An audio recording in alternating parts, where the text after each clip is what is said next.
Alléluia. Merci Père béni. Et ce matin, je voudrais partager avec toi quelques vérités du royaume. Et le titre de mon message ce matin,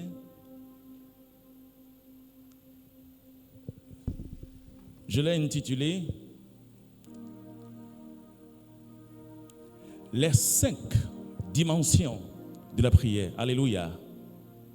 Les 5 dimensions de la prière.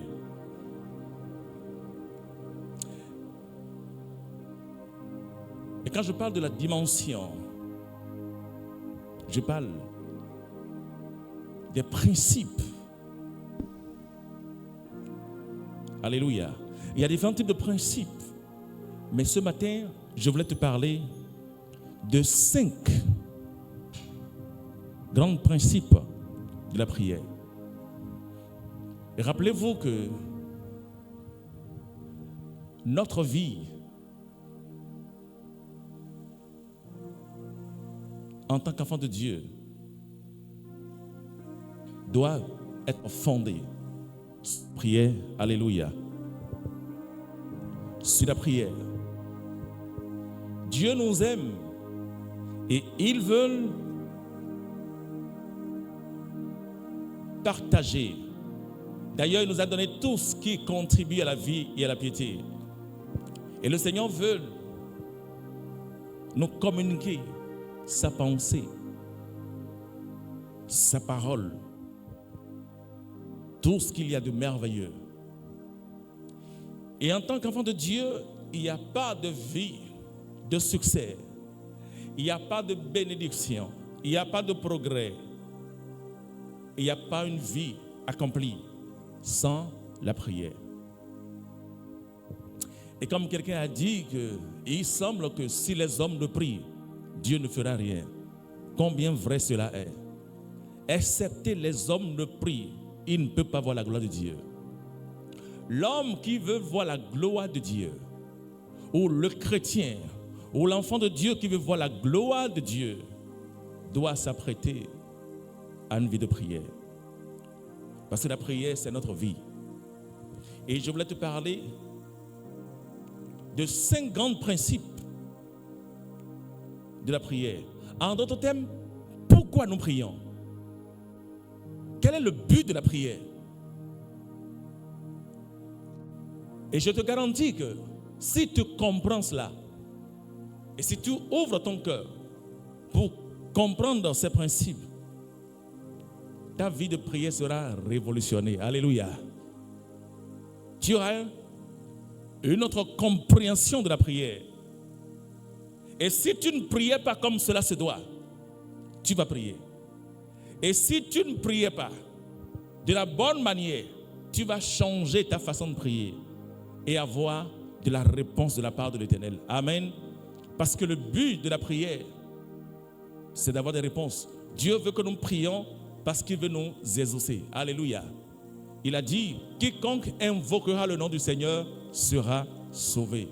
Il a dit dans sa parole, il dit, appelle-moi au jour de la détresse. Alléluia. Et je t'exaucerai. Invoque-moi. Alléluia. Le Seigneur dit, invoque-moi. En d'autres termes, appelle-moi au jour de la détresse. Et je te répondrai. Alléluia. Je te répondrai. Donc, le premier but, pourquoi est-ce que nous prions? C'est quoi l'objectif de la prière? Et il est important que nous prions. Il est important que nous comprenions les buts ou le but de la prière. Pourquoi Dieu veut que nous prions? Alléluia. Et le premier but pour la prière, en tant qu'enfant de Dieu, la raison pour laquelle le chrétien doit prier, le premier, c'est pour sa croissance et sa transformation. Alléluia. Donc le premier but de la prière, c'est pour la croissance chrétienne et la transformation de la vie chrétienne. Amen. Donc Dieu veut que nous prions parce qu'il veut que tu aies de la croissance. Alléluia. Pour notre croissance, il faut comprendre pourquoi nous prions. Donc premièrement, l'enfant de Dieu prie pour sa croissance. Quand tu pries, il y a quelque chose qui se passe avec ta vie spirituelle, avec ton esprit. Allons dans le livre de Luc. Luc, le chapitre 9.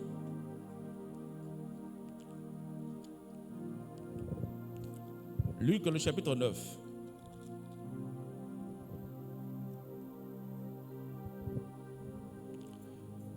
Luc, le chapitre 9.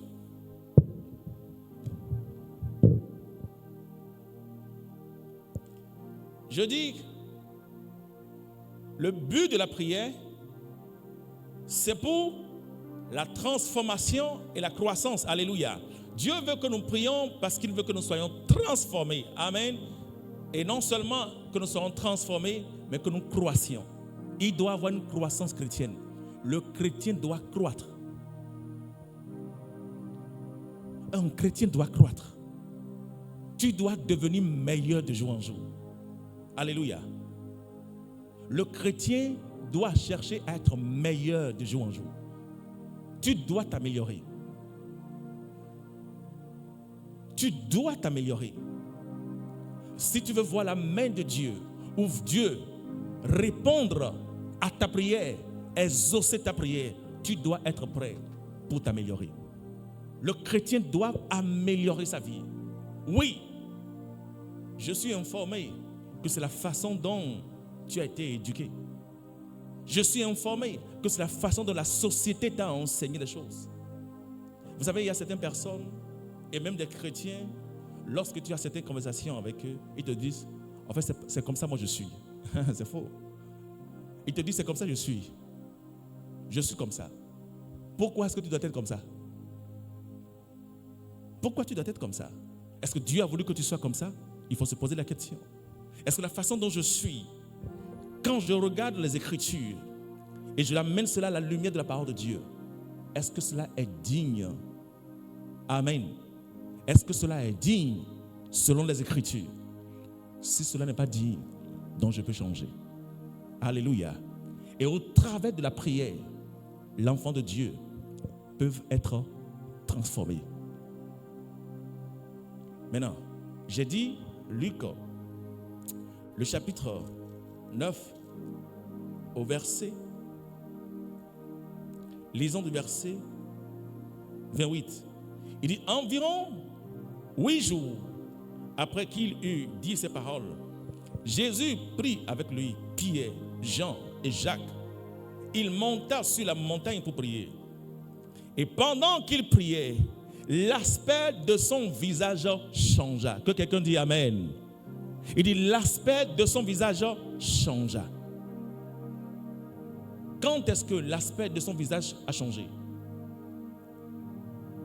Lorsqu'il s'est mis à prier.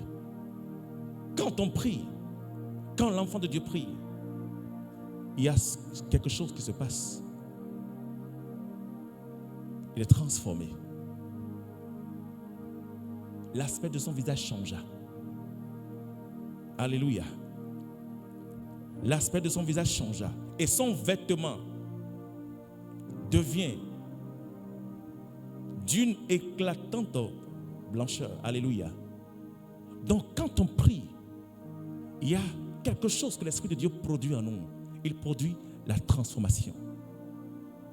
La transformation. Il te transforme non seulement à l'intérieur, mais à l'extérieur. Alléluia. Oui. Il y a une transformation à l'intérieur et aussi à l'extérieur. Et c'est le but, le premier but de la prière, c'est pour la transformation. Alléluia. La transformation. Et vous savez, lorsque l'enfant de Dieu comprend les principes de la prière, tu sauras comment orienter ta prière et comment prier de façon efficace pour avoir des résultats dans tous les domaines. Alléluia. dans tous les domaines. Oui, dans tous les domaines. Dans tous les domaines. Tu sauras comment prier pour avoir de résultats dans tous les domaines. Alléluia. Merci Saint-Esprit de Dieu. Allons dans le livre de Jude. Jude dans le chapitre 1er.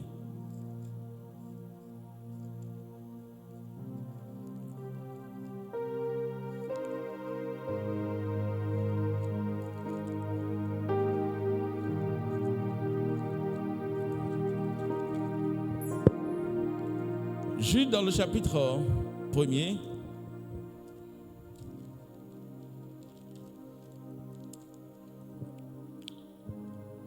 Je lis à partir du verset 20. Amen.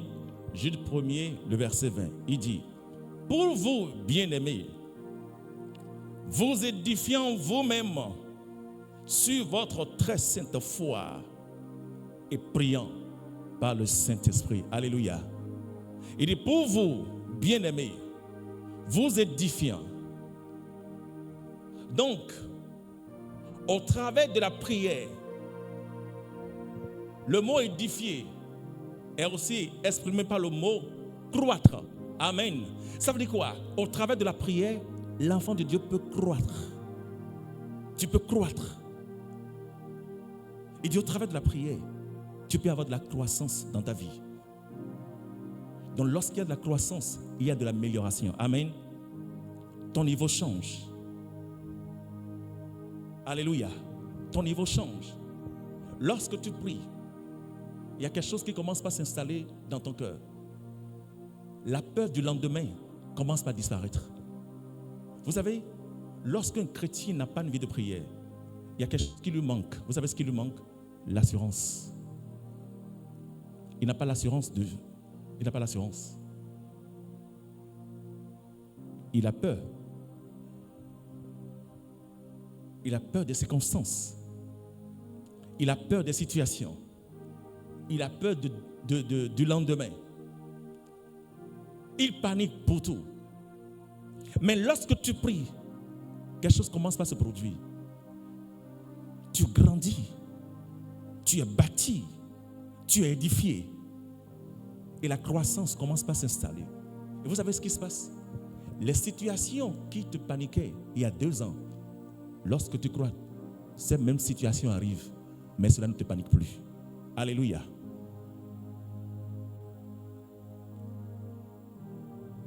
Je te dis la vérité dans le Seigneur. La vie de prière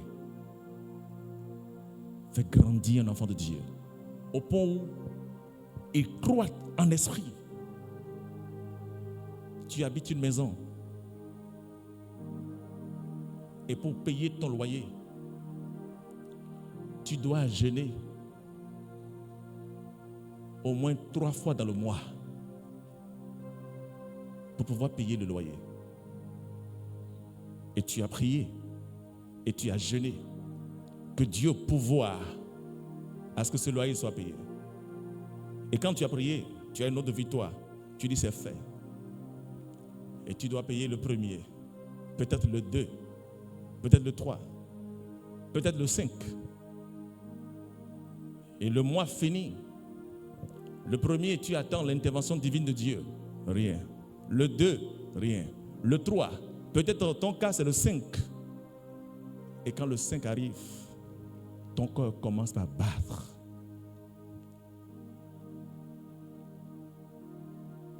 Et le pire, lorsque tu vois ton téléphone sonner, alléluia, et que c'est ton propriétaire qui t'appelle, la peur s'installe. Tu es désorienté. Je vais te dire quelque chose ce matin. Oui, cela arrive. Mais lorsque tu apprends à développer une vie de prière, et quel type de prière? Quel type de prière? Jude a dit, il dit, relisons le verset 20. Il dit,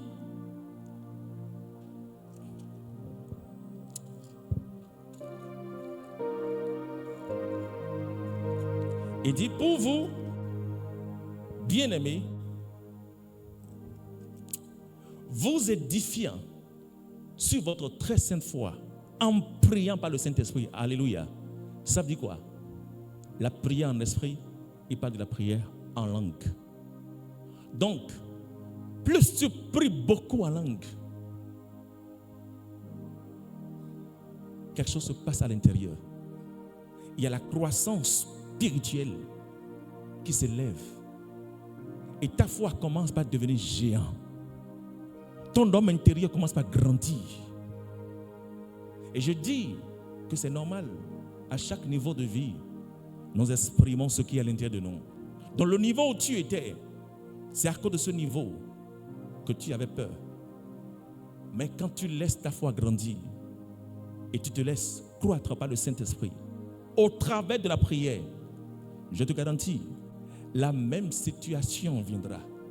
Mais ton sentiment sera différent. Alléluia.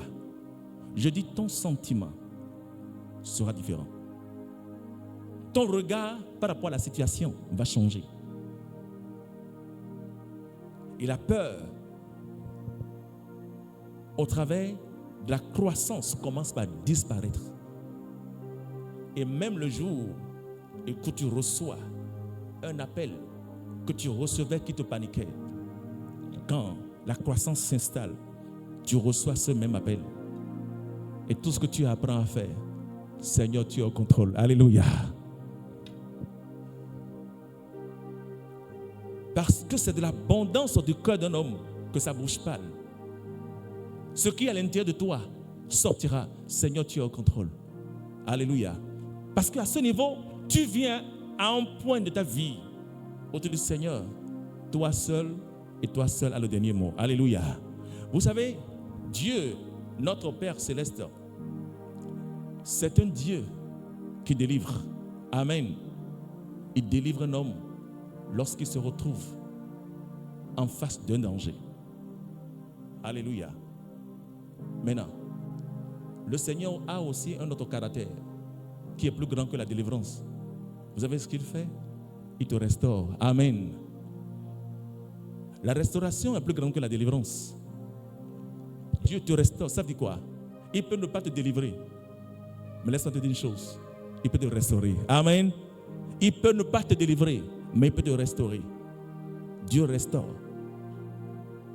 Donc, si tu apprends par la foi à dire, Seigneur, cette situation n'est pas pour la honte, n'est pas pour ma défaite, mais c'est pour ta gloire. Alléluia. Je te garantis, quelque chose se passera. Quelque chose se passera. Quelque chose se passera. Un jour, il y avait un frère que je connais, je vous ai raconté déjà l'histoire, qui avait été dans ce problème. Il était dans cette situation où il devait de loyer à un de ses propriétaires.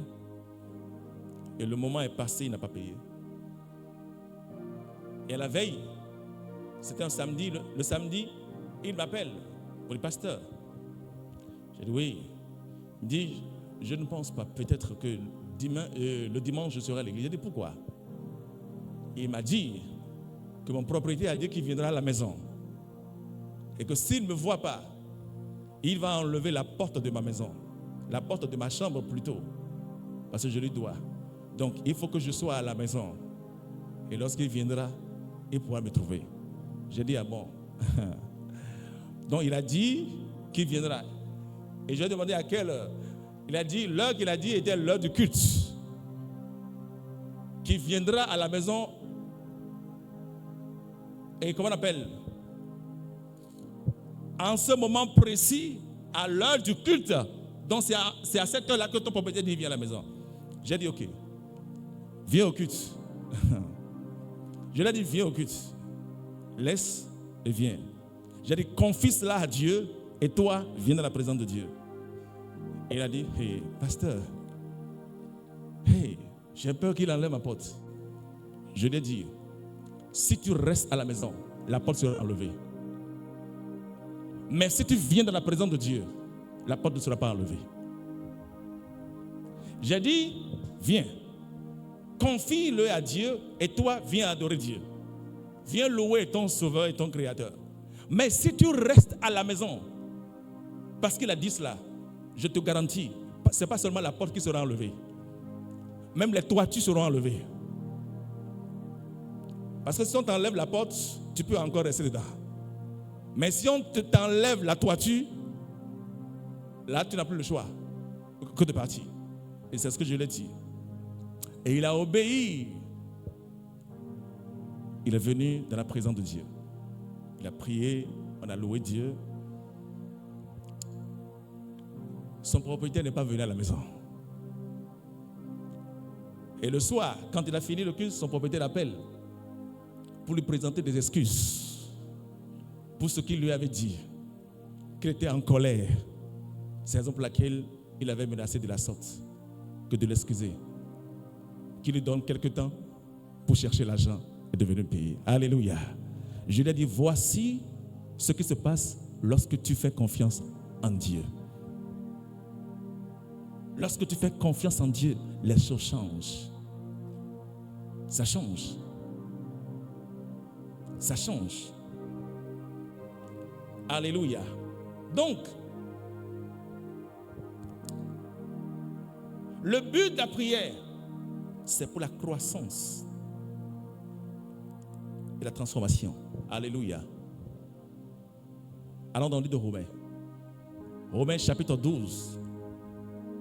Oh, merci Seigneur Jésus. Romains chapitre 12.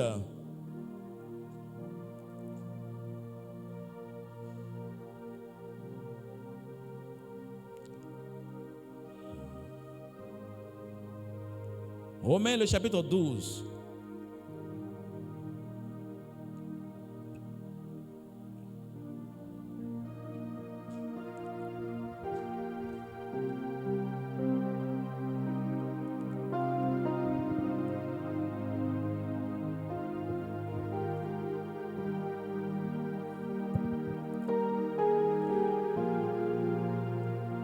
Romains,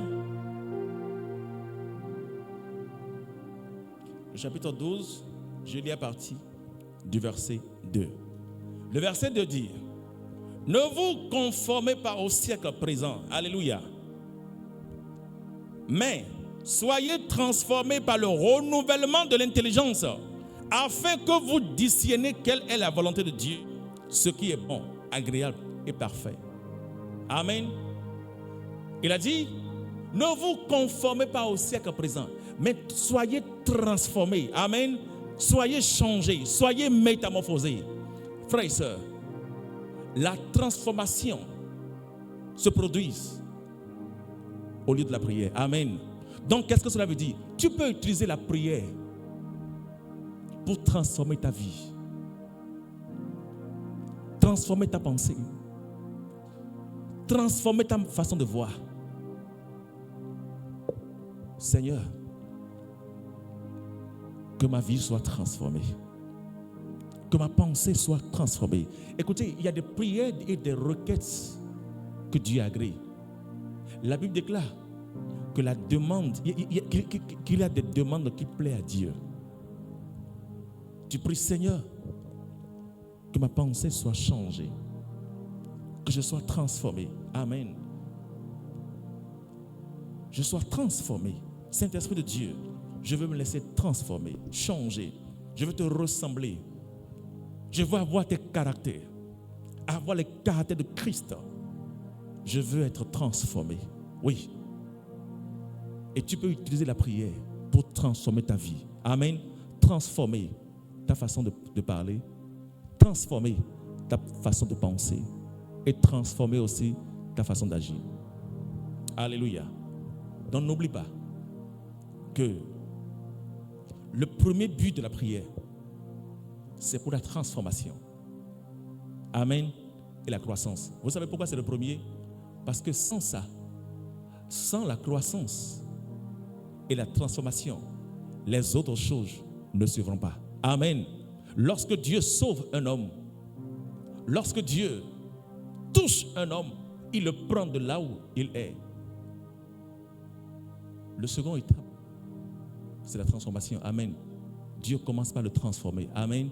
Dieu commence par changer cet homme, changer sa façon de penser, changer sa façon de voir. Oui, la transformation. Donc n'oublie pas que le premier but de la prière, c'est quoi? La croissance et la transformation. Alléluia. 2. La prière. Le second but de la prière, c'est pour des demandes. Alléluia. Donc, au travers de la prière, nous faisons des demandes à Dieu. Quand il y a la transformation et la croissance, tu fais des demandes. Amen. Tu fais des demandes. Oui. Des demandes.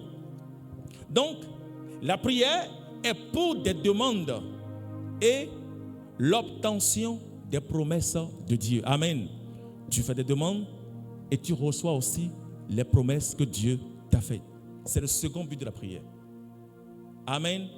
C'est le second but de la prière. C'est pour des demandes et l'obtention des promesses de Dieu. Oui. Merci Saint-Esprit de Dieu. Allons dans Matthieu. Matthieu 21.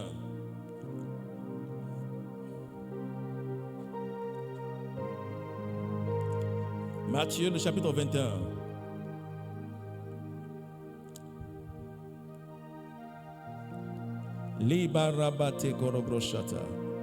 Oh, je sens la gloire de Dieu en ce lieu.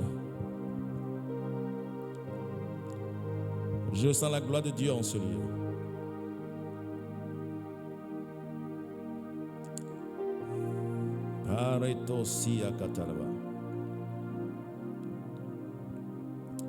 Matthieu 21, je lis à partir du verset 22.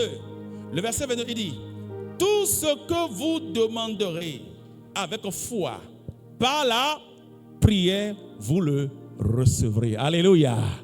Tout ce que vous demanderez par la foi. Comment? Au travers de la prière. Alléluia. Donc, au travers de la prière, nous faisons des demandes à Dieu. Et quand tu fais ces demandes, qu'est-ce qu'il a dit? Qu'est-ce qu'il a dit? Il a promis que nous allons recevoir cela. Amen. Donc, au travers de la prière, nous faisons des demandes à Dieu et nous recevons les promesses. Les promesses que Dieu t'a faites concernant tes finances. Les promesses qu'il t'a faites concernant ta carrière. Les promesses qu'il t'a faites concernant ta famille. Les promesses qu'il t'a faites concernant tes enfants.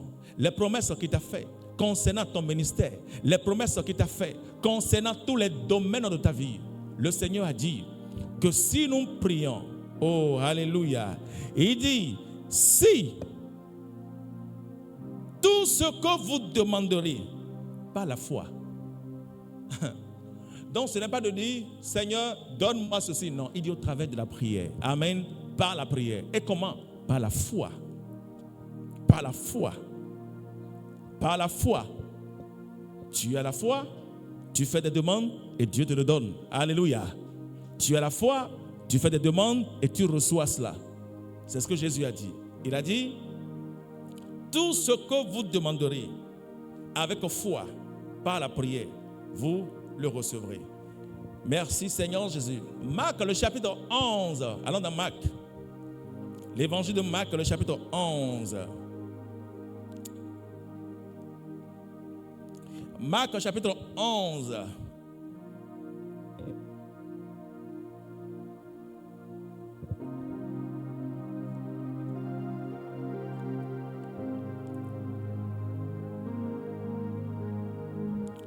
Marc, chapitre 11.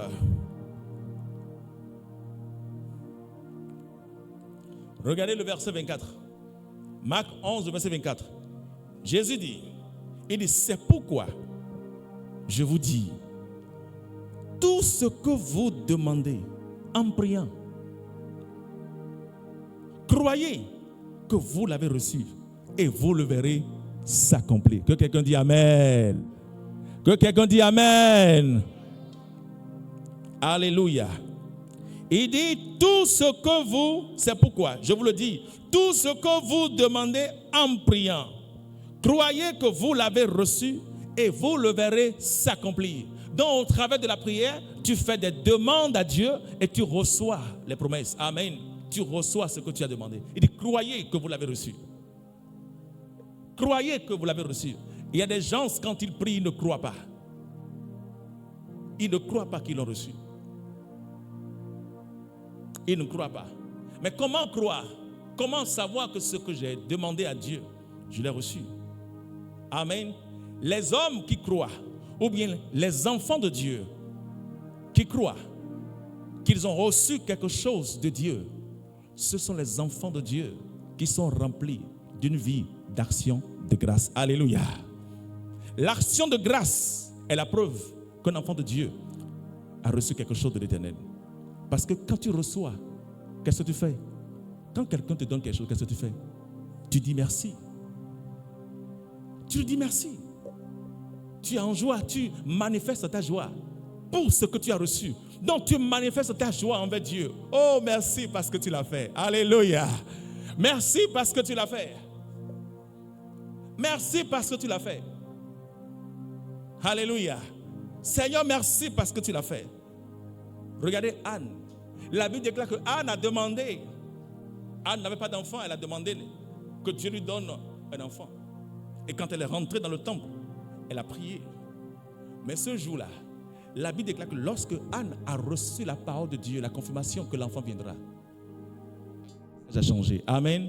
Anne a quitté la présence de Dieu avec joie. Qu'est-ce qui s'est passé dans le cœur de Anne? Anne a compris qu'elle a reçu son miracle. Amen. Et elle, qui ne mangeait pas, elle a commencé par manger. Donc, son comportement a changé. Quand tu reçois quelque chose de Dieu, tu es rempli d'action de grâce. Les chrétiens qui n'ont pas une vie d'action de grâce, ce sont des chrétiens qui disent que Dieu ne leur a rien donné. Donc, tu peux connaître quelqu'un qui n'est pas dans la foi par son manque d'action de grâce. Alléluia. Oui, par son manque d'action de grâce. Il ne rend pas grâce à Dieu. C'est la preuve qu'il ne reçoit rien de Dieu. Donc, au travers de la prière, nous faisons des demandes à Dieu. Alléluia. Des demandes à Dieu. Oui, nous faisons des demandes à Dieu. Maintenant, il se peut que, en tant qu'enfant de Dieu, d'autres demandent.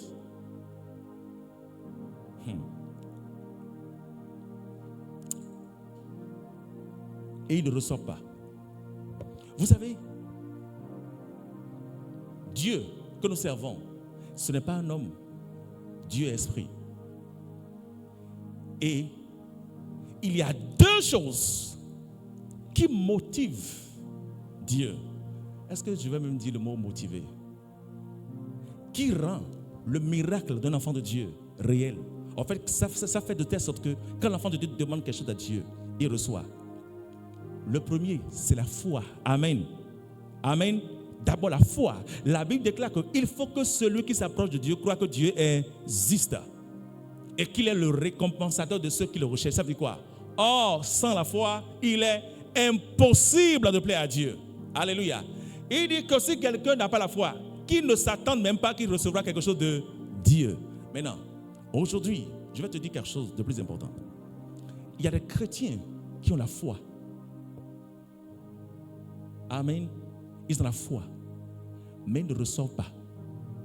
Dieu a dit, ce qui te garantit ton miracle, c'est la foi. Mais il y a des chrétiens, je peux dire, il y a certains types de chrétiens qui ont la foi. Mais vous savez ce qui leur manque? Et ce sont ces deux choses-là que Dieu voit. Lorsque Dieu exauce les requêtes ou les demandes de ses enfants, ces deux choses sont mises sur la table de Dieu pour voir si le mot de passe accepte cela. C'est la foi et l'intention. Amen.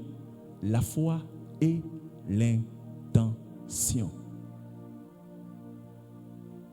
Je dis merci à Dieu parce que tu as la foi. Maintenant, quelle est l'intention que tu as pour ce que tu demandes. Pourquoi demandes-tu ce que tu demandes à Dieu? Pourquoi est-ce que tu demandes? Allons dans le livre de Jacques. Je dis, quand tu comprends cela, il y a des pertes de temps dans la prière que tu vas éliminer. Amen. Vous savez ce que la parole de Dieu dit? Il dit, racheter le temps quand les jours sont mauvais. Tu vas racheter des temps.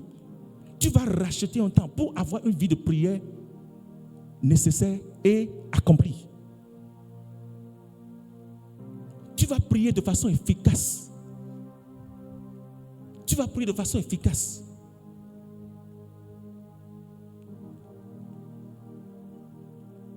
Jacques.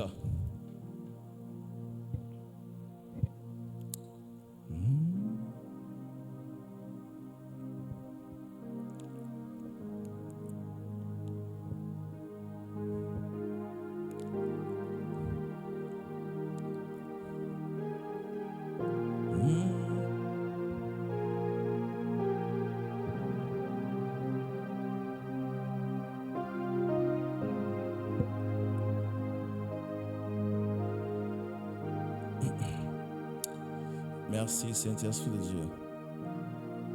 Jacques, le chapitre 1er, le verset 1er, il dit, d'où viennent les luttes ou d'où viennent les querelles parmi vous? Jacques ne parlait pas aux païens. Ici, il parlait aux enfants de Dieu. Il parlait aux chrétiens parce que Jacques est un docteur. Il a observé certains types de chrétiens qui ont la foi, mais leur vie ne change pas. Ils prient, mais il semble que le ciel est fermé sur leur demande. Alors que Jésus a dit, demandez et l'on vous donnera. Il dit, quiconque demande reçoit. Et le Seigneur a même dit à ses disciples, jusqu'ici vous ne m'avez rien demandé. Demandez et vous recevrez, afin que votre joie soit parfaite. Dieu veut que nous demandions, parce qu'il nous aime. Et il veut nous donner. Il veut nous exaucer. Mais comment se fait-il que certains chrétiens demandent et ils ne reçoivent pas? Jacques a étudié cela et il a compris la raison. Et c'est ça l'église des derniers jours. Vous savez pourquoi c'est l'église des derniers jours? La Bible a dit aux derniers jours, l'iniquité sera accrue. Ça veut dire quoi? Ce qui se passait au temps de Jacques est encore pire que ce qui se passe dans les derniers jours. La Bible dit dans les derniers jours, il sera difficile d'être chrétien. Pourquoi? La foi, l'amour de plusieurs vont disparaître.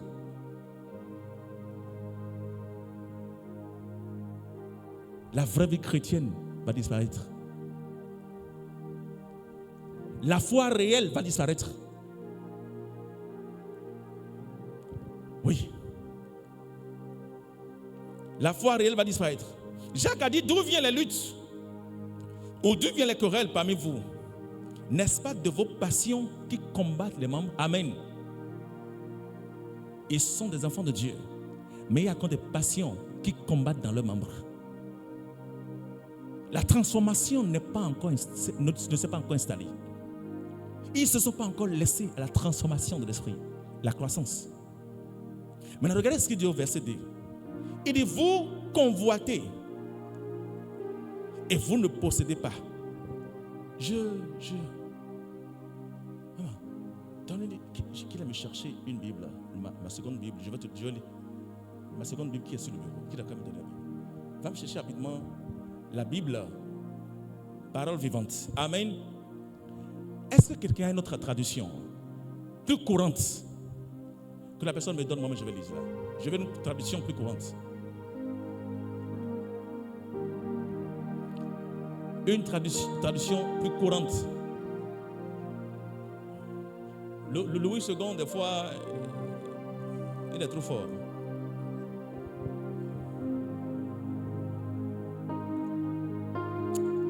Shatos kate barakataya.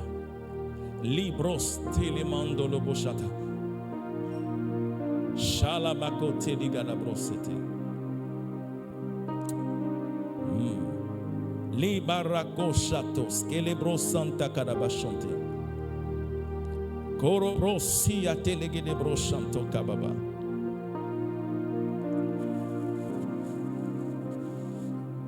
Alléluia.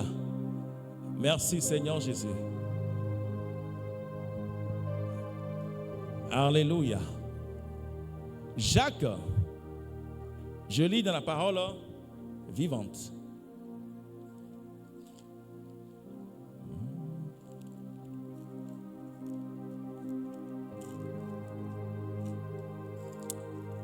Jacques, le chapitre 4.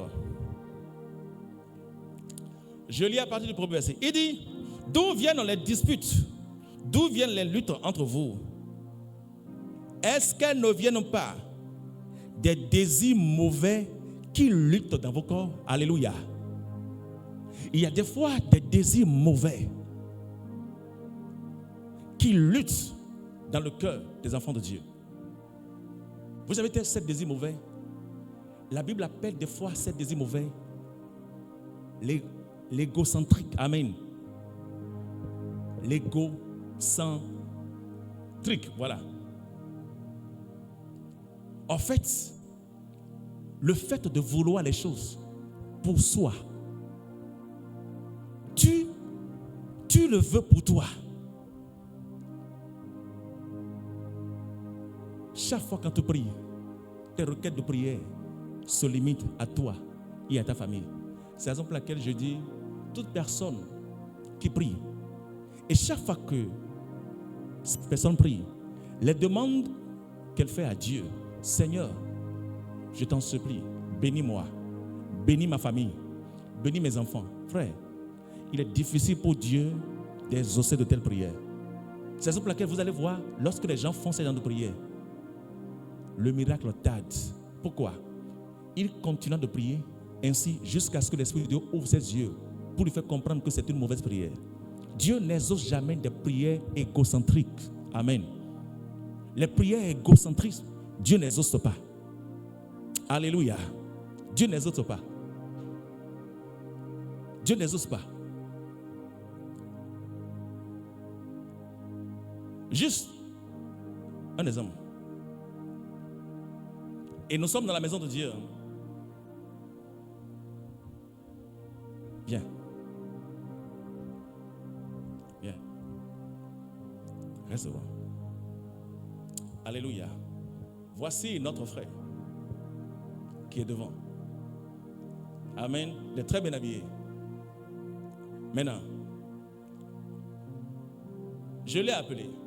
Quand je l'ai appelé, personne ne sait pourquoi je l'ai appelé. Et il est là. Et Jacques a observé quelque chose. Dans l'église, il y a d'autres qui ont pensé, pourquoi le pasteur ne m'a pas appelé et que c'est lui qui a été appelé. Ça, c'est la première étape. Maintenant, est-ce que j'ai de l'argent dans la poche? Je dois avoir de l'argent. Alléluia. Je dois avoir de l'argent. Je ne peux pas manquer d'argent. Je refuse de manquer d'argent. Alléluia. Oui. Je refuse de manquer d'argent. Je dois avoir de l'argent. Alléluia.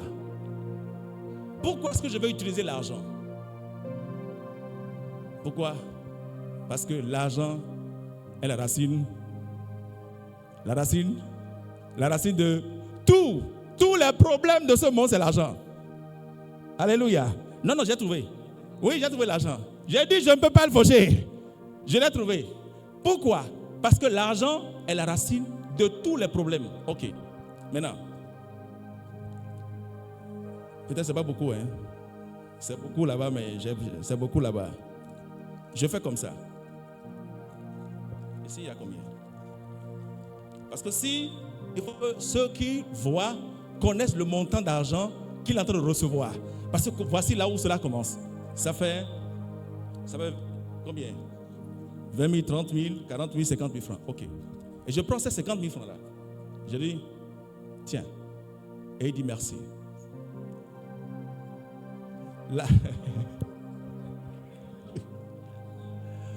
La joie entre dans son cœur. Ou bien, la joie entre dans son cœur. Vous voyez comment il sourit? Oui, non, regardez comment il sourit. En fait, ce sont les faits normaux que Jacques a observés dans la maison de Dieu. Regardez comment il sourit. Il est content. Maintenant, dans la foule, cet argent-là, quelqu'un d'autre en a besoin. Et lui, il pense que pourquoi est-ce que ce n'est pas moi qui ai reçu cet argent? Pourquoi est-ce que cet argent ne m'a pas été donné? Et quand il a vu l'argent, il a parcouru déjà tous les problèmes peut-être qu'il avait et que cet argent pourrait régler. Et il s'est posé la question, pourquoi? Et du coup, écoutez, je ne parle pas de toi, ce n'est pas toi. Faut, avec tout le respect, ce n'est pas toi. Donc, voici les choses qui se passent dans la maison de Dieu. Et quand le frère était là, il a aimé ce qu'il a porté. Mais quand l'argent lui a été donné, il n'a plus aimé la chanson qu'il a portée. Son habit n'est plus joli. En fait, son regard du frère a changé. Pourquoi cela a changé? Parce qu'il a pensé que ce qu'on lui a donné, on pouvait aussi lui donner. Ça devait être lui. C'est ce que... Attends. Regardez ce que Jacques a appelé. Il dit ici, Jacques, le chapitre 4.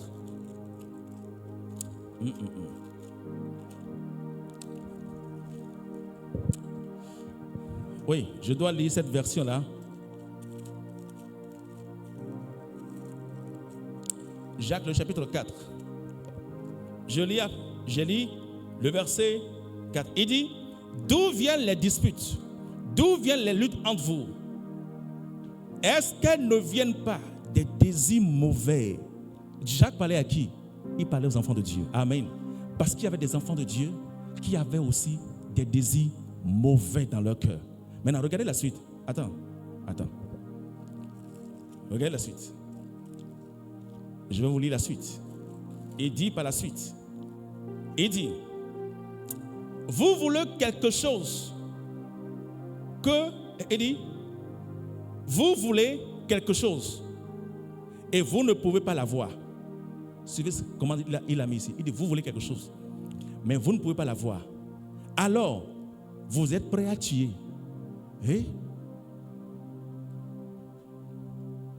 Maintenant, lorsqu'il parle de tuer, il ne parle pas simplement de prendre un couteau et de poignarder quelqu'un.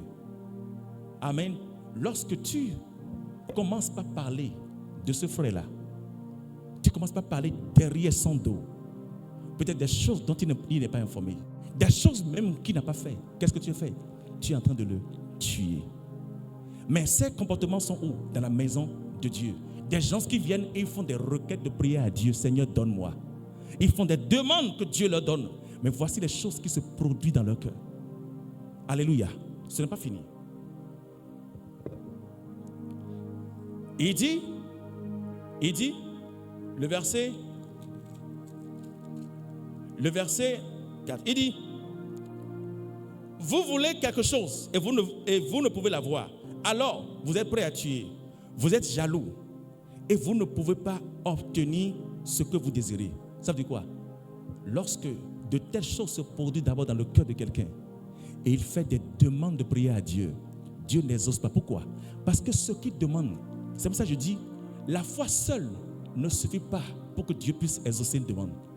Il y a la foi, il y a l'intention. Pourquoi veux-tu que Dieu te donne la chose?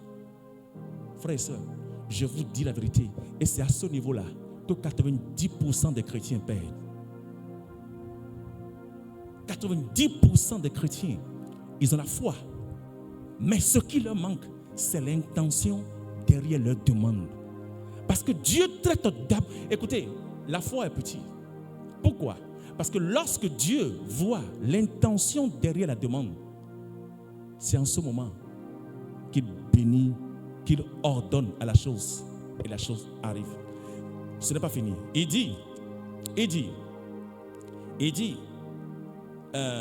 vous êtes jaloux et vous ne pouvez pas obtenir ce que vous désirez. Alors, vous luttez et vous vous battez. Donc tout cela se passait dans la maison de Dieu. Il dit, vous n'avez pas ce que vous voulez parce que vous ne le demandez pas à Dieu. Vous demandez et vous ne recevez rien. C'est que vous demandez mal. Vous demandez seulement pour satisfaire vos désirs mauvais. Alléluia. Donc la plupart des raisons pour lesquelles les gens demandent, Pourquoi est-ce que je veux avoir de l'argent? Alléluia. Alléluia. Pourquoi je veux avoir de l'argent? Est-ce que cet argent, par la grâce de Dieu, le dimanche prochain, nous allons parler de quelque chose de très important. La volonté de Dieu. Il y a la volonté de Dieu. Lorsque la volonté de Dieu se manifeste dans la vie d'un homme, l'homme saura ce que Dieu, en fait, le cœur de Dieu. Quelles sont les choses qui se produisent dans le cœur de Dieu? Pourquoi nous demandons cela? Seigneur, donne-moi de l'argent. Pourquoi je demande de l'argent? Alléluia. Pourquoi je demande à Dieu de me donner cet argent? Pourquoi? Quelqu'un veut une voiture. C'est quoi l'intention derrière la voiture? Pourquoi? Écoutez, c'est tellement important pour qu'une prière soit exaucée. Je dis, à 90%, beaucoup réussissent dans la foi, mais ils échouent à ce niveau-là. Et c'est ça, l'Esprit de Dieu est en train de te révéler ce matin. Pour que, lorsque tu feras des demandes à Dieu, il faut avoir une saine pensée. Il faut avoir des motivations selon la volonté de Dieu. Il faut avoir des intentions qui vont glorifier Christ. La première raison pour laquelle Dieu bénit ou bien exauce une demande, cela doit glorifier Christ. Frère, si Christ ne sera pas glorifié, je dis si Christ ne sera pas glorifié, on n'attend pas cela de la part de Dieu. Alléluia. Merci Saint-Esprit de Dieu. C'est bon. Je ne t'ai pas encore donné cela. Merci beaucoup. Alléluia. Merci Saint-Esprit de Dieu. Alléluia. Je dis, voici comment ça se passe. Il dit, vous demandez et vous ne recevez pas parce que vous demandez mal, dans le but de satisfaire vos désirs charnels. Et c'est là que beaucoup tombent. C'est là que beaucoup échouent. Ils demandent et ne reçoivent pas parce qu'ils veulent satisfaire des désirs charnels. Ils veulent avoir de l'argent pour montrer à tout le monde que l'argent est bon. C'est ça que quelqu'un dit, l'argent est bon. Amen. Et d'autres ont un slogan, money is good. Amen. Pour montrer. Non. Si ces intentions parcourent ou bien sont dans la vie de quelqu'un et la personne fait des demandes, ça va durer. L'exaucement va durer. Ça va durer. Alléluia. Je dis ça va durer. Oui. Ça dure. Allons dans Jean, le chapitre 14. Jean, chapitre 14.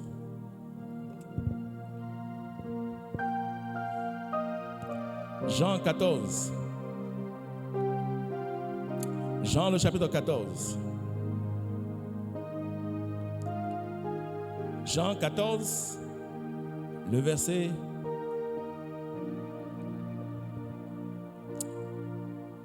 Lisons à partir du verset 13. Il dit, et tout ce que vous demanderez en mon nom, je le ferai, afin que le Père soit glorifié dans le.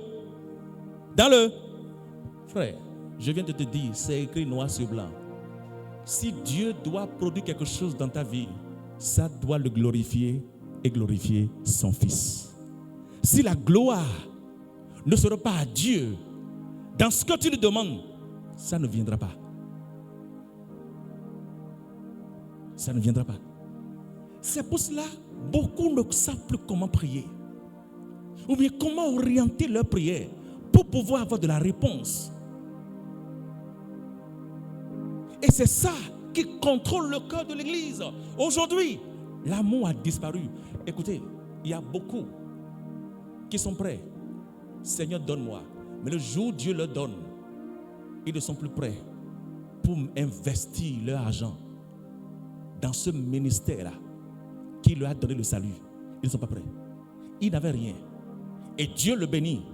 Et il trouve maintenant difficile d'élever cet évangile-là. C'est mauvais. Cet évangile qui t'a pris de la boue, là où tu étais zéro, et a fait de toi un homme. Si tu es enfant de Dieu et aujourd'hui tu es incapable d'investir dans cet évangile, alors ça ne donne pas gloire à Dieu. C'est écrit ici. Écoutez, je dis 90% ont la foi pour déplacer les montagnes, pour que leurs requêtes soient exaucées. Mais il manque de bonnes intentions et leurs requêtes ne sont pas exaucées. C'est ce qu'il a dit ici. Il dit, relisons le verset 13. Il dit, et tout ce que vous demanderez en mon nom, je le ferai. Il dit tout, pas quelques-uns. Tout. Je le ferai afin que le Père soit glorifié. Est-ce que la raison pour laquelle je veux que Dieu me donne de l'argent, c'est pour que le nom de Dieu soit glorifié? Alléluia. Est-ce que c'est pour que l'évangile soit glorifié? Est-ce que c'est pour cela? Est-ce que c'est pour cela? Je vous ai dit ici, Anne n'avait pas d'enfant. Anne priait de la mauvaise façon. Parce que Anne voulait d'enfants. Vous savez pourquoi Anne voulait d'enfants? Anne voulait d'enfants pour montrer à sa coépouse qu'elle-même pouvait avoir d'enfants. C'est l'intention qui était. Anne voulait d'enfants pour pouvoir. Et pourquoi? Parce que sa coépouse lui montrait des caractères que elle a d'enfants, mais toi tu n'as pas d'enfants. Et chaque fois Anne allait dans la présence de Dieu, Anne priait, Seigneur, donne-moi d'enfants pour qu'elle puisse savoir que moi-même je peux porter bébé. C'était tout ce qui traversait la pensée de Anne. Et pendant toutes ces années-là, Dieu n'exauçait pas la prière d'Anne. Anne n'avait pas reçu la réponse de Dieu. Malgré que Dieu était volontiers pour lui donner cet enfant, son cœur n'était pas disposé pour pouvoir recevoir. Anne voulait d'enfants à cause de sa co-épouse. C'est pour cela qu'elle voulait d'enfants. Et pendant tout ce moment qu'elle avait cette intention, aucune de ses prières n'était exaucée. Mais le jour où Anne a changé son intention, il a dit, Seigneur, si tu me donnes cet enfant te servira. Amen. Le jour où Anne a changé les intentions de sa prière, le ciel a été favorable pour elle. Anne a dit, Seigneur, si tu me donnes un enfant, je le mettrai à ton service. Dieu dit, waouh, félicitations. Mot de passe correct. Mot de passe correct. Et c'est quand l'intention d'Anne a changé que le miracle s'est produit. Quelles sont les intentions que tu as quand tu demandes ce que tu demandes à Dieu? Jacques a dit, vous demandez et vous ne recevez pas parce que vous demandez mal, dans le but de satisfaire. Et je dis 90% de chrétiens demandent à Dieu pour satisfaire. Je dis pour satisfaire leur désir. Vous savez pourquoi? Regardez autant de chrétiens que nous sommes. Je ne vais même pas parler dans le monde. Parlons même du Bénin. Chacun vit pour soi. Chacun vit pour soi. Il y a des communautés, des religions, malgré que le christianisme n'est pas une religion. Il y a des religions où les gens peuvent se mettre ensemble et faire quelque chose de glorieux.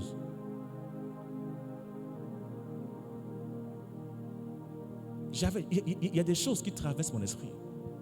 Pourquoi ne pas avoir je dis souvent, pourquoi ne pas avoir une banque chrétienne de développement? Pourquoi? Des fois, nous prions un Dieu que nous ne connaissons pas. Nous appelons un Dieu que nous ne connaissons pas. Si nous savons que notre Père Céleste est le Père de l'argent et de l'or, il y a des parts de foi que nous ne prenons pas. En fait, il y a beaucoup de chrétiens qui n'ont pas encore pris leur responsabilité. Je vous dis la vérité. Pourquoi ne pas avoir une banque de développement chrétienne? Alléluia. Où des enfants de Dieu se mettent ensemble.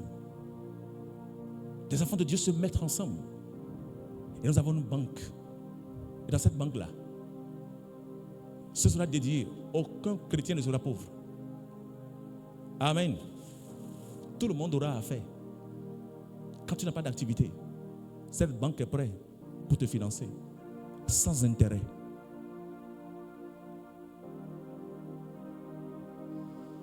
Même si, à cause de la sagesse et le bon fonctionnement, il faut avoir certaines pratiques pour pouvoir maintenir cela. Pourquoi pas?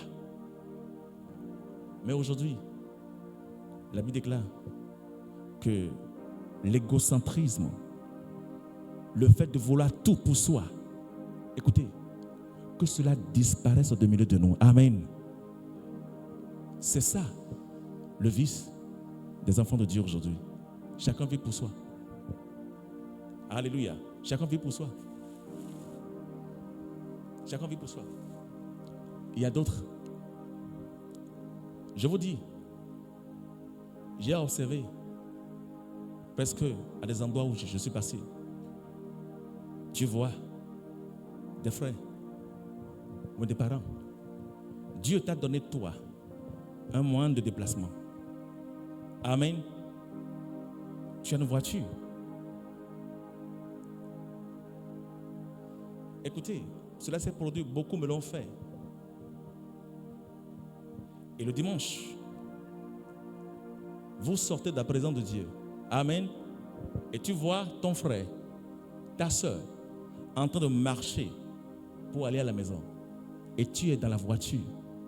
Et tu le dépasses. Et tu le laisses. Tu sais ce que tu es en train de faire? Tu es égocentrique. C'est des choses que je ne peux pas faire. Beaucoup l'ont fait. Quand je grandissais dans ma foi. Et j'observais cela. Qu'est-ce qui t'empêche de t'arrêter, de prendre ton frère et de l'amener, de le déposer? Voici les caractères de Christ que nous devons avoir. Nous voulons ressembler à Christ. Tu le prends et tu le déposes à la maison. Est-ce que tu sais que la raison pour laquelle il est en train de marcher, c'est parce qu'il n'a pas de déplacement? Est-ce que tu le sais? Est-ce que tu le sais? Des fois même tu peux le prendre. Et avant de le déposer, vous passez quelque part parce que vous avez quitté la présence de Dieu et vous mangez. Voici les sentiments qui doivent animer l'église. Mais aujourd'hui, cela a disparu. Ces sentiments ont disparu de l'église. Des gens sont, aujourd'hui je connais, je ne vais pas appeler le nom. Je connais des ministères aujourd'hui. Mais je prie que Dieu puisse intervenir. Parce que ces gens de personnes, ils salissent le nom de notre Seigneur Jésus. Je vous dis la vérité. Et vous entendez des énormités. En fait, ils sentent même que vivre avec des païens est peut-être mieux que de vivre avec ses soi-disant frères et sœurs. Où la jalousie règne, les querelles, les médisances. Et quand il voit son frère, il monte ses dents. Mais derrière lui, son cœur est tout à fait contraire. J'ai vu des autres qui m'ont parlé. Quelqu'un dit, si je n'avais pas quitté cette église-là, mon foyer serait déjà divisé.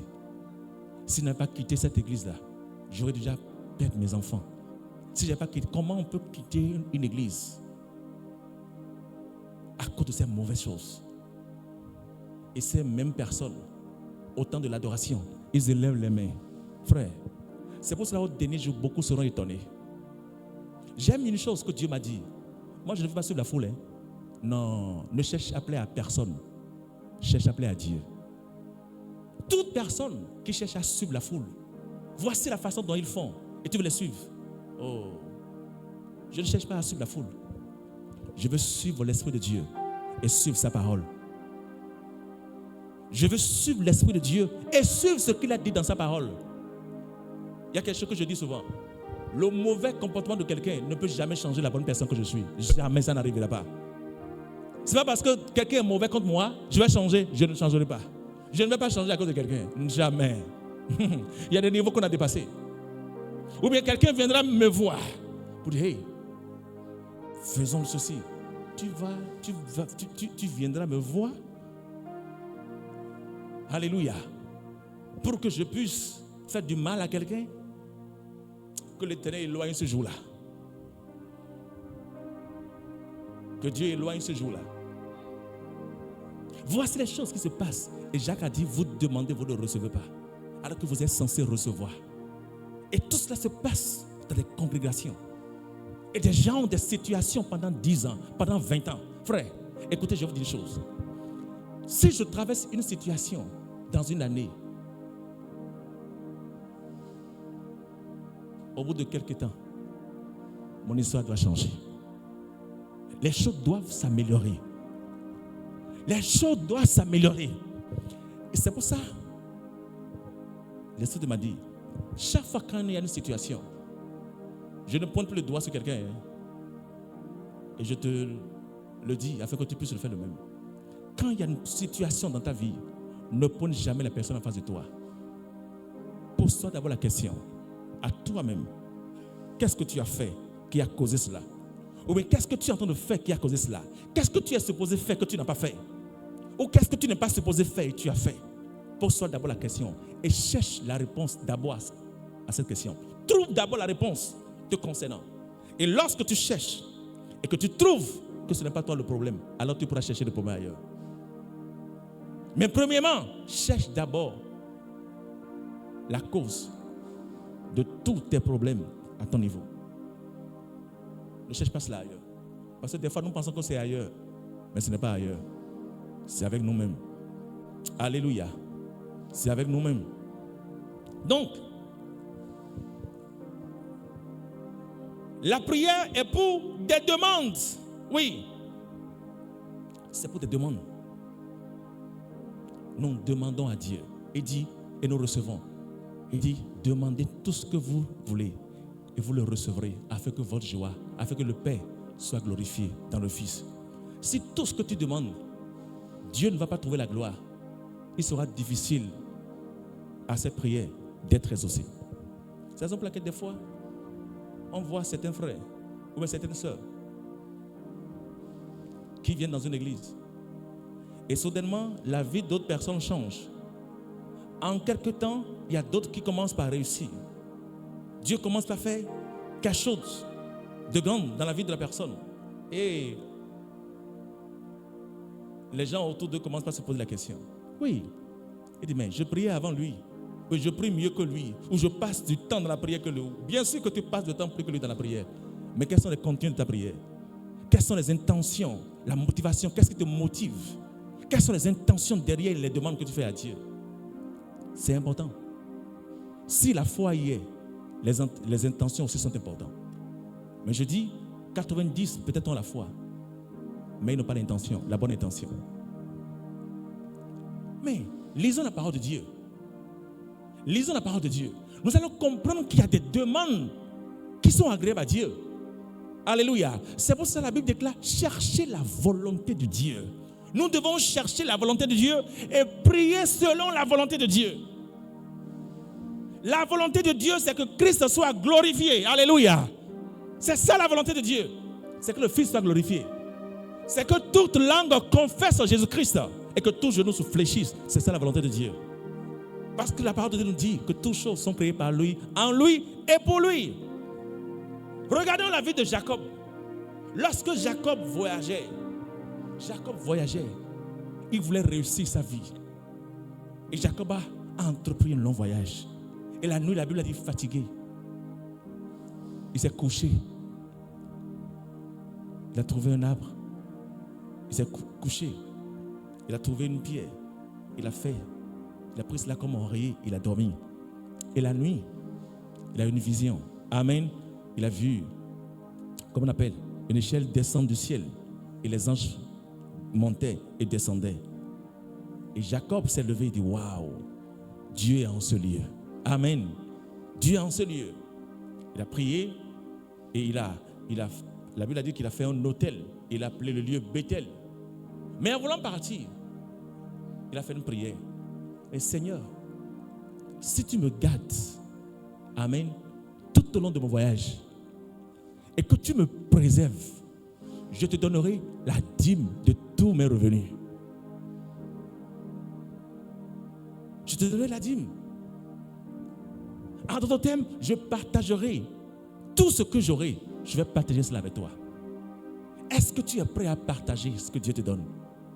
Est-ce que tu es prêt à partager? Il y a des gens qui ne sont pas prêts à partager. Et il dit, Seigneur, je vais partager, je vais partager. Dieu dit, d'accord, nous allons voir. Et Dieu commence par lui donner des miettes pour voir s'il va partager. Et maintenant, il trouve difficile à partager ces miettes-là. Et si tu as du difficile à partager le miel, et tu demandes grand à Dieu, non, il dit, celui qui est fidèle en peu sera fidèle en grand. Et l'infidèle en peu sera infidèle en grand. La parole de Dieu est claire. Donc il y a des choses que nous n'allons pas chercher. Il y a des problèmes que nous n'allons pas chercher ailleurs. Des fois, nous sommes nos propres problèmes. Et notre prière, que Dieu nous révèle là où se trouve le problème. Qu'il nous révèle le problème. Que Dieu nous révèle là où nous avons besoin de lumière. Oui, il y a des demandes qui plaisent à Dieu. Donc, Jacques a compris tout cela dans la maison de Dieu. Il a dit, voici la raison pour laquelle vous ne recevez point. Oui. Il dit, vous ne recevez pas. Merci Saint-Esprit de Dieu. Alléluia. Alléluia. Alléluia. Allons dans Philippiens chapitre 4. Philippiens le chapitre 4. Philippiens le chapitre 4. Je lis à partir du verset. Philippiens 4, le verset 6. Il dit, ne vous inquiétez de rien, mais en toutes choses, faites connaître vos requêtes à Dieu par des prières, des supplications, avec action de grâce. Alléluia. Oui. Maintenant, il dit, regardez ce qui va se passer au verset 7. Il dit, et la paix de Dieu, qui surpasse toute connaissance, gardera vos pensées et vos cœurs. Alléluia. En Jésus-Christ. Merci Saint-Esprit de Dieu. Amen. Donc, la prière est aussi pour des demandes. Il dit, faites connaître quoi? Vos demandes à Dieu. Faites connaître vos demandes à Dieu. Par des prières, des supplications. Et quand tu le fais, il dit, la paix de Christ qui surpasse toute connaissance gardera ton cœur et ta pensée en Jésus-Christ. Merci Saint-Esprit de Dieu. Amen. Donc aujourd'hui, sache que si les intentions derrière ta prière sont mauvaises, l'Esprit de Dieu te dit de changer. Amen. Et tu vas voir, les choses vont prendre un nouvel envol dans ta vie. Amen. Les choses vont changer. Tu vas voir des requêtes de prière exaucées. Amen. La main de Dieu se manifester. Oh, je te dis la vérité. Implique Dieu dans tes finances.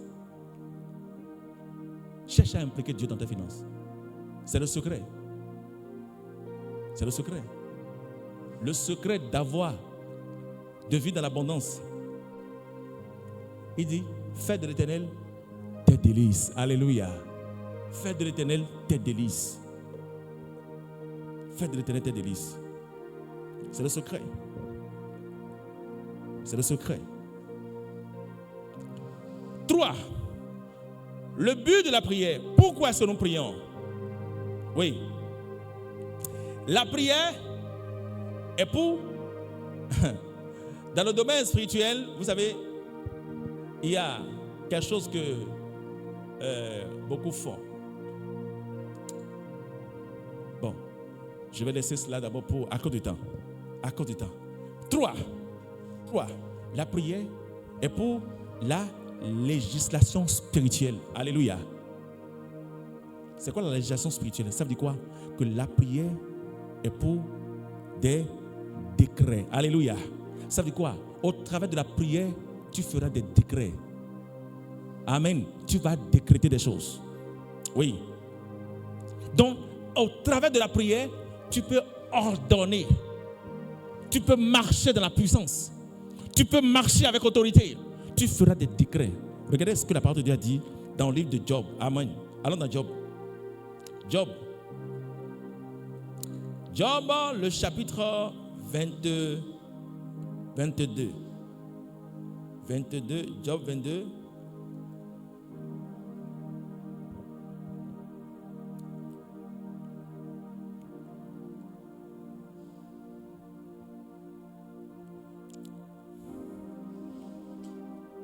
Le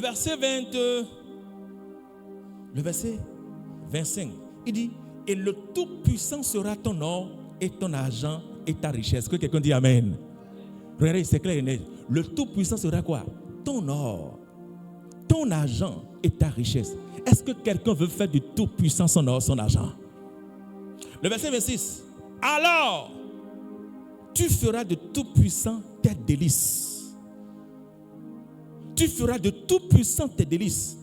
Tu élèveras vers Dieu ta face. Amen. Il dit, tu élèveras vers Dieu ta face.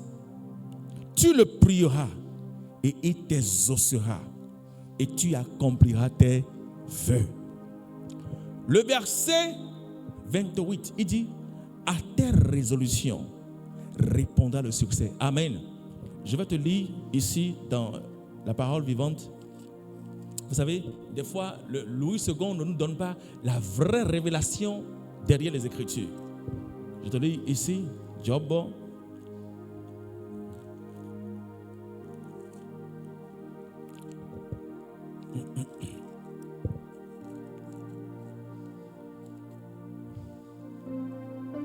Merci Saint-Esprit de Dieu. Job 22.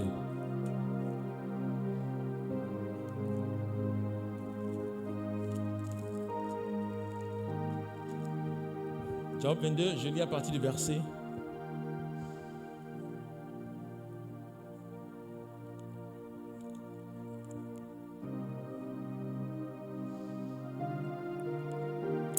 Lisons à partir du verset.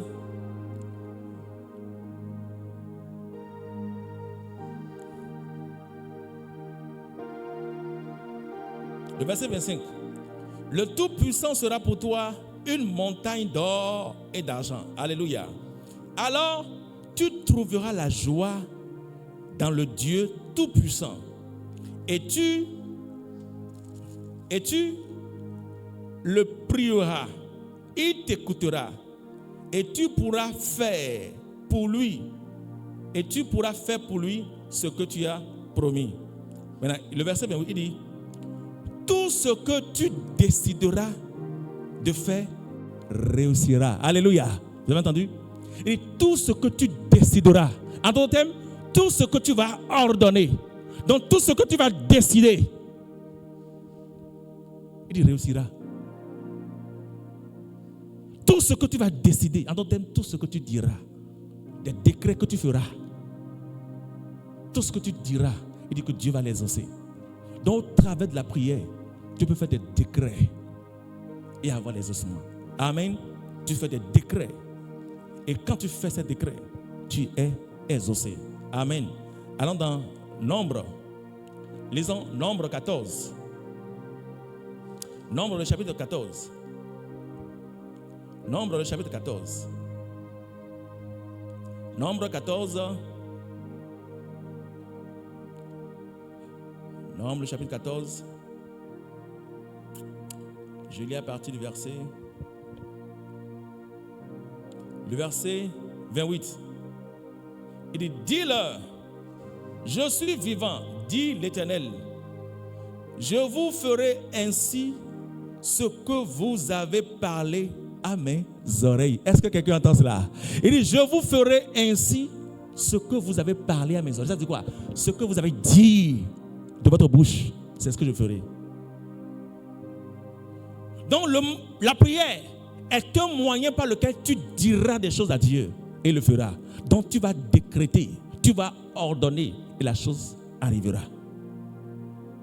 Mais n'oublie pas une chose, l'intention. Amen. Ne l'oublie jamais. Ne l'oublie jamais. L'intention. Oui, l'intention. Marc chapitre 11. Lisons maintenant Marc le chapitre 11. Marc 11. Marc le chapitre 11. Je lis à partir du verset 23.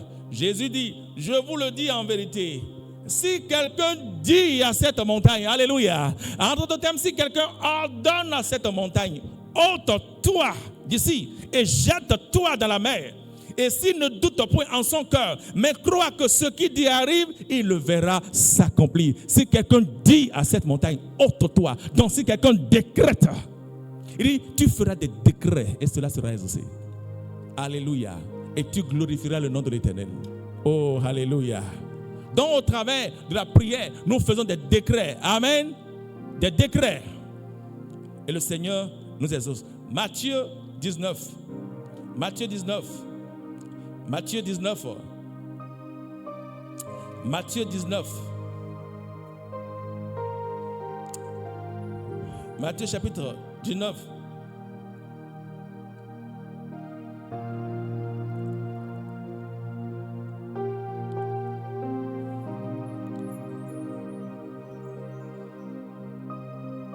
Le verset 26. Jésus les regarda et leur dit: aux hommes, cela est impossible, mais à Dieu, tout est possible. Amen. Aux hommes dont il parle, et il parle aux hommes naturels. Alléluia. Aux hommes dont il ne parle pas de toi. Donc ne te mets pas à cette posture-là. Alléluia. Dieu ne te parle pas. Jésus-Christ ne parlait pas à ses disciples. Il dit aux hommes. Ce n'est pas à ses disciples qu'il parlait. Mais il a dit à vous. Il a été donné. Amen. Mais à eux, non. Donc ne vois pas. Aux hommes, c'est impossible. Et tu te mets dans cette posture d'homme. Alléluia. Parce que nous ne sommes pas des hommes. Alléluia. Nous ne sommes pas des hommes. Nous sommes des dieux. Alléluia. Nous sommes des dieux. Il dit Dieu siège dans l'assemblée des dieux. Alléluia. Et il juge au milieu des dieux. Nous sommes des dieux. Et comme Dieu fait des décrets, en tant que ses enfants, nous faisons aussi des décrets. Et la chose arrive. Amen. Nous ordonnons et la chose arrive. Donc, au travers de la prière, tu peux aussi ordonner, faire des décrets. 4. La prière est aussi un outil de combat. Amen. Avec la prière, nous combattons le bon combat. Nous combattons. Amen. Parce que nous sommes dans un royaume, nous sommes dans un monde où nous sommes engagés dans un combat. Que quelqu'un ne te ment pas. Nous sommes engagés dans un combat. Il y a un adversaire qui lutte contre nos vies tous les jours. Amen. Mais c'est un adversaire déchu. Alléluia. Mais nous nous combattons dans notre victoire. L'enfant de Dieu combat dans sa victoire. Nous avons déjà la victoire, mais nous combattons quand même. Amen. Nous combattons quand même. Oui. Allons dans le livre de 2 Corinthiens. 2 Corinthiens. 2 Corinthiens. Je vais vous lire ici dans la parole vivante. 2 Corinthiens. 2 Corinthiens. Merci Saint-Esprit de Dieu. 2 Corinthiens, le chapitre 10. 2 Corinthiens, le chapitre 10. Je lis à partir du verset 4. Il dit non, les âmes qui nous servent à lutter ne sont pas des âmes humaines. Alléluia. Mais leurs forces viennent de Dieu pour détruire tout ce qui lui résiste. Alléluia. Donc les âmes avec lesquelles nous combattons ne sont pas des âmes humaines. La parole de Dieu dit que ces âmes ont leur origine de Dieu pour détruire tout ce qui résiste à Dieu. Amen. Donc au travers de la prière, nous combattons. Amen. Donc la prière est un outil de combat. Ne l'oublie pas. La prière est un outil de combat. Merci Saint-Esprit de Dieu. La prière est un outil de combat. Oui. Merci Père très saint. Et au travers de la prière, c'est quoi aussi le but de la prière? Le but de la prière, c'est pour intercéder. Amen. Pour intercéder. Donc, au travers de la prière, tu deviens quoi? Un intercesseur. Amen. La prière permet d'intercéder. Ok. Allons dans Ézéchiel. Lisons Ézéchiel. Nous allons lire quelque chose rapidement dans Ézéchiel. Allons dans Ézéchiel. Ézéchiel.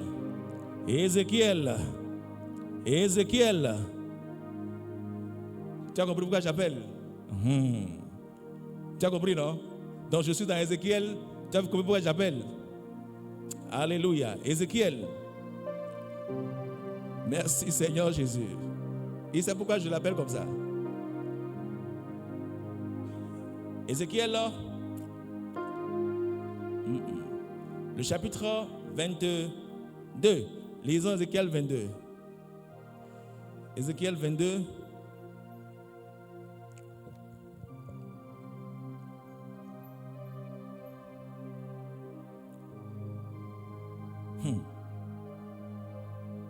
Lisons à partir du verset 29. Il dit, le peuple du pays se livre à la violence, commet des rapines, opprime le malheureux et l'indigent, foule l'étranger contre toute justice. Le verset 30. Je cherche parmi eux un homme qui lève un mur. Alléluia. Dieu cherche un homme. Dieu dit parmi le peuple, je cherche juste un homme par qui va élever le mur. Alléluia. Un homme qui deviendra un intercesseur pour le peuple. Parce que le peuple a tourné son regard de l'Éternel. Et Dieu recherche un homme. Amen. Donc, au travers de la prière, tu peux devenir cet homme-là. Alléluia. Tu peux devenir cet homme-là. Et quand tu deviens cet homme, tu deviens un intercesseur. Celui qui intercède pour le peuple. Donc, le but de la prière, c'est aussi pour l'intercession. Et le dernier, et c'est d'ailleurs le puissant. C'est ce qui coiffe tous les autres.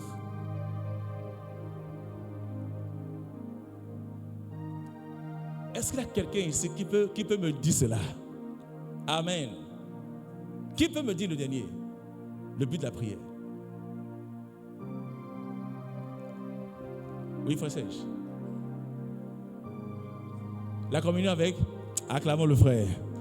Alléluia. Alléluia. C'est le dernier et c'est le puissant. Frères et sœurs, je vais te dire quelque chose ce matin. Beaucoup de chrétiens ont oublié ceci. Tu te rappelles le mercredi, je t'ai dit, dès qu'on va finir, tu sauras le niveau où tu es. Et pourquoi certains types de prières ne sont pas encore exaucés? Ou comment tu pourras améliorer ta vie? Vous savez, la prière est un outil de communication avec Dieu. Et d'ailleurs, le but de la prière, je vais même te dire, c'est pour ça que je dis, c'est ça qui coiffe tous les autres. La demande est importante. L'intercession est importante. Tout cela est important. Mais le vrai but de la prière, c'est pour la communion. Mais beaucoup de chrétiens n'ont pas appris à utiliser la prière comme un outil de communication, de communion avec Dieu. Mais ils ont seulement appris cela comme des outils de demande. Des outils de demande. Je vais te poser la question. Tu as un ami. Et chaque fois, quand tu reçois son appel, ou quand il te visite, c'est pour te demander toujours quelque chose. Je veux que nous sommes dans la présence de Dieu, que tu sois franc. Chaque fois qu'il t'appelle, c'est pour une demande. Toutes les fois. Et quand il vient, tu lui donnes. Il reste, après un temps, il revient encore pour une demande. Il t'appelle, c'est pour une demande. Chaque fois quand lui t'appelle, c'est pour une demande.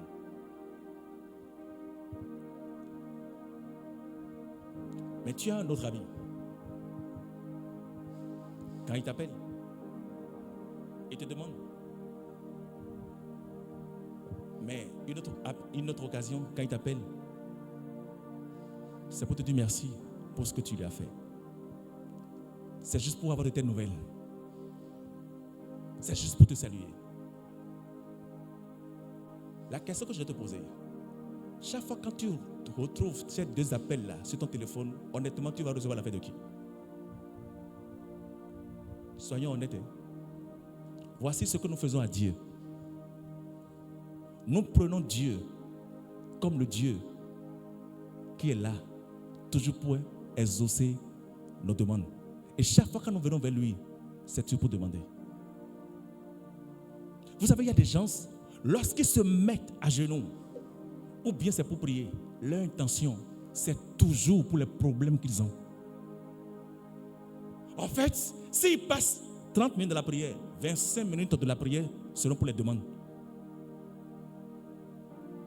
Les 5 minutes prochaines, c'est pour lui dire merci.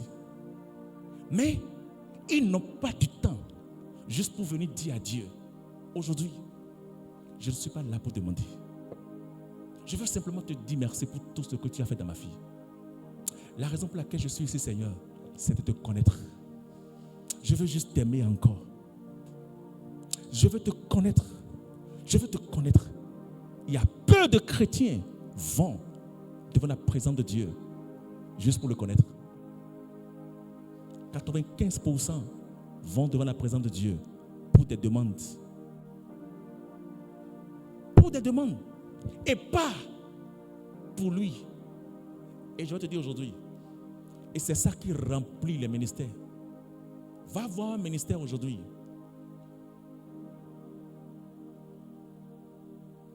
Ou quand tu rentres aujourd'hui, demain tu as l'argent. Ou demain, ou un ministère, où on te dit, le pasteur est puissant. Il est puissant. Si tu donnes 10 000, dans la même semaine, tu auras 100 000. Frère, ils remplissent. Ou si tu veux être partenaire dans ce ministère-là, et tu veux donner ton partenariat, tes affaires vont prospérer. Frère, tout le monde a couvert là-bas. Vous savez pourquoi? Parce que tout ce que les hommes recherchent, ce n'est pas l'amour de Dieu, mais c'est l'amour de soi. L'amour de soi. Ils n'aiment pas Dieu. Ils ne vont pas là-bas pour chercher Dieu. Et je vais te dire quelque chose. Et je t'en supplie, je t'en conjure dans le Seigneur. Il y a chaque niveau de la vie. En fait, il y a certains types de chrétiens. Et c'est à ce niveau-là que je travaille. C'est à ce niveau-là que je travaille. Juste le connaître. Parce que j'ai découvert quelque chose. Que si tu le connais, ou si tu passes ton temps à le chercher, tu ne pourras plus avoir le temps d'aller chercher autre chose. Si tu le cherches, lui seul, les autres choses que d'autres prennent leur temps à chercher, ces choses vont courir derrière toi. Mais il a dit dans sa parole, non? Qu'est-ce qu'il a dit? Cherchez premièrement le royaume des cieux et sa justice. Et toutes les autres choses vous seront données par-dessus. Le but de la prière, le véritable but de la prière, c'est pour la communion. C'est pour la communion. Dieu veut communier avec ses enfants. Mais peu de personnes aujourd'hui, ou peu de chrétiens, ont cette compréhension de la prière, que la prière est pour une communion. Tu peux passer du temps avec Dieu. Tu vas dans sa présence. Écoutez, tout ce que tu fais, c'est de rester là dans sa présence. C'est de rester dans sa présence. Des fois, tu vas là, tu n'as même pas de requête. Je te dis la vérité. Tu n'as même pas de requête de prière. Pourquoi chaque fois tu dois avoir de requête? Non.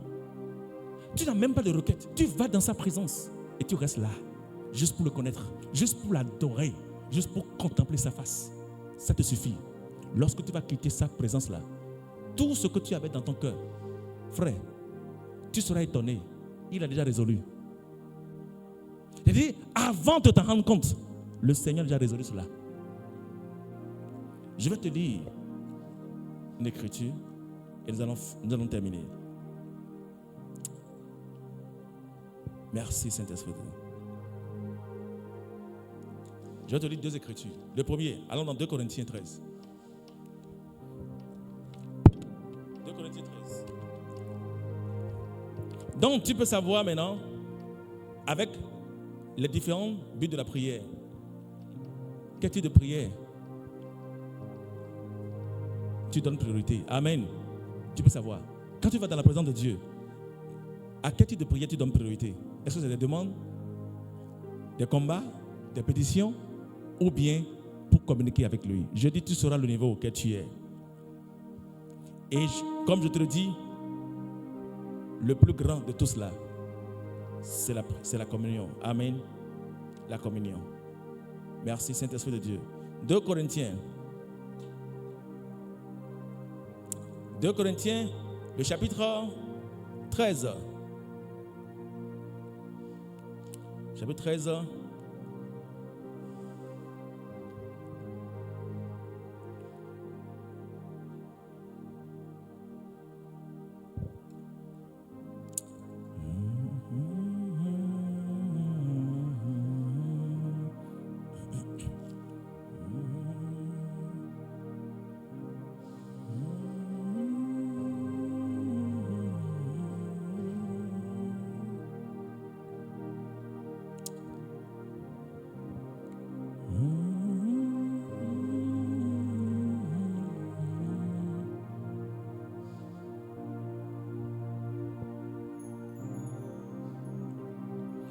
Corinthiens, le chapitre 13, je lis à partir du verset 13. Lisons le dernier verset. 13. Et il dit que la grâce du Seigneur Jésus-Christ, l'amour de Dieu et la communion du Saint-Esprit soient avec vous tous. Que quelqu'un dit Amen. Il dit quoi? Que l'amour de Dieu, il dit la grâce de notre Seigneur Jésus, l'amour de Dieu et la communion. Amen. Communion. C'est ce mot grec koinonia. Alléluia. Koinonia. Ça dit quoi? Partage. Ça dit partage. Union. Union. Ensemble. C'est ce que cela veut dire. Ça dit le partage de l'esprit. L'Esprit de Dieu veut partager des choses avec nous. Amen. Comme tu veux partager quelque chose avec quelqu'un. C'est ça. Le but véritable de la prière, c'est la communion. Amen. Et Paul a compris cela. Vous savez, quand tu grandis dans la foi, quand tu grandis et tu viens à cet niveau, et je dis c'est là où je travaille, tu arrives à un niveau où tu ne fais plus des demandes de prière à Dieu. Parce que tu sais que tout ce qui contribue à la vie à la prière, le Seigneur te l'a donné. Amen. Tout ce que tu veux, c'est de le connaître. C'est qui se révèle à toi. Amen. Qui se manifeste. Tu veux voir sa gloire. Tu veux voir sa face. Et Paul a compris cela. Et dans le livre de Philippiens, lisons ce verset pour finir. Philippiens le chapitre 3. Philippiens 3. Philippiens le chapitre 3, je lis à partir du verset.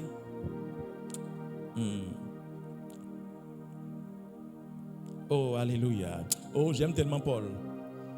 J'aime tellement Paul. J'aime tellement Paul.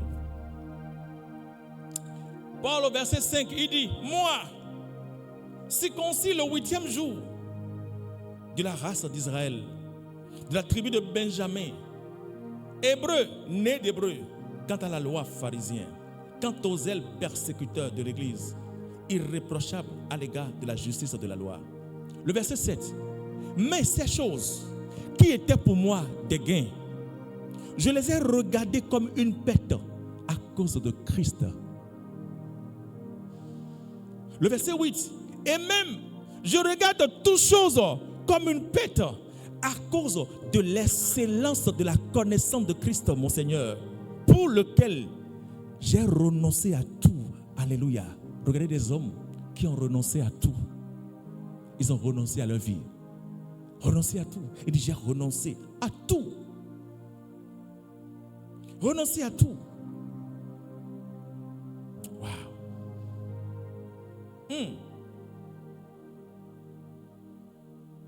J'ai renoncé à tout.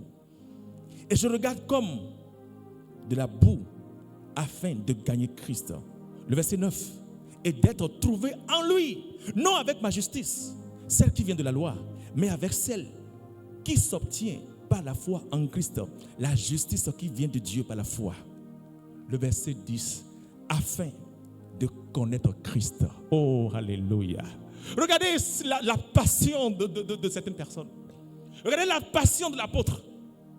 Tout ce pourquoi lui vit, c'est de connaître Christ. Il dit afin de connaître Christ et la puissance de sa résurrection et la communion de ses souffrances. Alléluia. Il veut partager la souffrance de Christ. La communion de sa souffrance et en devenant conforme à lui dans sa mort pour parvenir. Oh, alléluia. Voici le vrai but, le but véritable de la prière, la communion. Alléluia. À certains moments, apprends à oublier tes problèmes. Il faut passer à autre chose. Pendant des années, tu ne fais que parler de ton problème à Dieu. Quand tu vas dans sa présence maintenant, dis Seigneur, je veux te connaître. Je veux connaître la puissance de sa résurrection. Cherche à le connaître. Parce que c'est le vrai but. Écoutez, si chaque fois tu dois aller vers Dieu pour des demandes, l'amour de Dieu sera rare. Oui. Mais quand tu as un ami, quand il t'appelle, c'est pour avoir de tes nouvelles. C'est pour savoir comment tu vas. Pour te saluer. Tu verras que chaque fois, amen, de façon réciproque, tu pourras penser aussi à lui. Amen. Quand il t'appelle, pour demander tes nouvelles, pour savoir comment tu vas, ta famille et les enfants. Écoutez, quand tu sèmes l'amour, tu vas récolter l'amour. Parce que c'est ce que tu sèmes que tu moissonnes. C'est ce que tu donnes que tu reçois. Et quand la personne te donne, tu vas donner aussi un retour. Amen. Oui, c'est comme ça. Quand tu donnes cela, la Bible déclare, donne, il te sera donné. Et chaque fois quand tu vas aussi vers le Seigneur, Seigneur, je suis juste ici aujourd'hui pour contempler ta face. Juste pour te connaître. Oublie les prières, oublie les problèmes. Oublie le propriétaire qui te menace. Il n'est pas plus grand que Dieu. Il n'est pas plus grand que Dieu. Frère, je te dis la vérité. Ce problème n'est pas plus grand que Dieu. Le problème là n'est pas plus grand que Dieu. Oui. Un jour, il y a un de mes amis. Son papa avait été enfermé pour une raison que je ne me rappelle plus. Et l'ami m'a appelé, on est parti visiter son papa à la prison. J'ai prié pour lui. Et quand j'ai prié pour lui, j'ai dit que Dieu va le sortir de là. Il m'a dit, mon fils, je crois en Dieu. Mais c'est à cause de la personne qui m'a déposé ici. Il a dit, la personne qui m'a déposé ici, seul a le dernier mot pour que je puisse sortir. Je l'ai regardé, j'ai dit, qui t'a déposé? J'ai dit, c'est Dieu qui t'a déposé? Il dit non. J'ai dit, cette personne n'est pas plus grande que Dieu. Dieu peut te sortir. Je lui ai dit cela. Juste après 2 à 3 mois, j'étais à un verre de prière. Mon téléphone sonne. J'ai loué Dieu. J'ai consulté mon téléphone. Je vois un message. De glorifier le nom de Dieu avec moi. Qu'il a été relâché. Alléluia.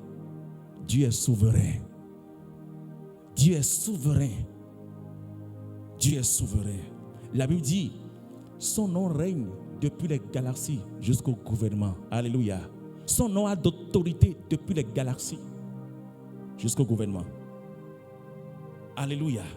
Donc, apprends à oublier le problème et cherche à connaître Dieu.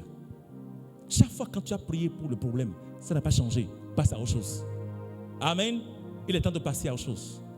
Il est temps d'oublier maintenant ce problème. Parce que chaque fois quand tu verras le problème, ou bien tu vas contempler le problème, tu ne sortiras pas de problème.